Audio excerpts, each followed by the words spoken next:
Sobat Tutoran, nama saya Novita Carolina Manu dari jurusan Administrasi Bisnis. Ya, di sini saya sudah membuatkan rangkuman yang mana untuk menjawab pertanyaan tugas 3. Yang pertama ada makna dan pesan Alkitabiah.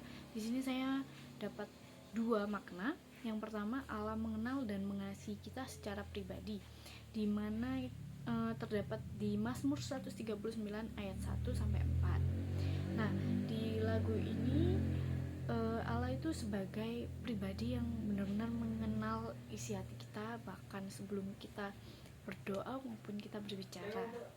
Dan yang kedua ada Allah tidak pernah jauh, di mana terdapat pada Ibrani 13 ayat 5 yang berkata, aku sekali-sekali tidak akan pernah membiarkan engkau dan aku sekali-kali tidak akan meninggalkan engkau. Nah, lagu ini tuh memberikan keyakinan bahwa Tuhan itu gak bakal ninggalin kita. Tuhan itu selalu dekat, bahkan dalam saat kesepian atau sedang sedih atau keheningan hati gitu.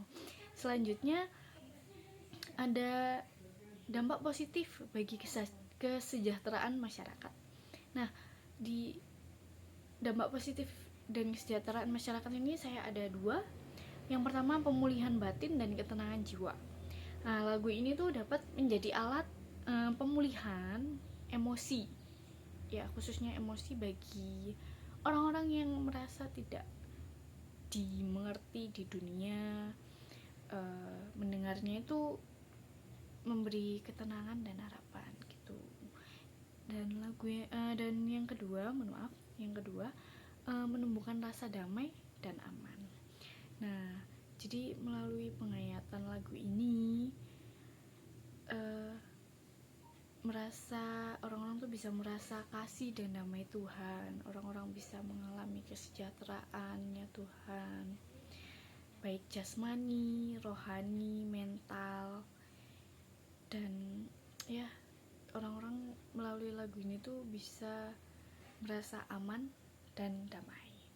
Lalu yang ketiga ada proses kreatif dalam membawakan lagu ini. Ya, proses kreatif dalam membawakan lagu ini yang pertama itu saya ada perenungan firman Tuhan. Jadi saya mendapatkan ayat yang sebelumnya tadi di Mazmur 139. Lalu saya sedikit merenungi ayat tersebut dan berdoa agar setiap orang yang mendengarkan lagu ini dapat tersentuh melalui lagu ini, dapat menjadi tenang, damai. Dan selanjutnya yang kedua adalah saya memilih aransemen musik. Saya memilih aransemen musik yang lembut dengan lambat juga iramanya. Dan saya memilih aransemennya akustik piano biar menciptakan suasana yang hening dan relatif.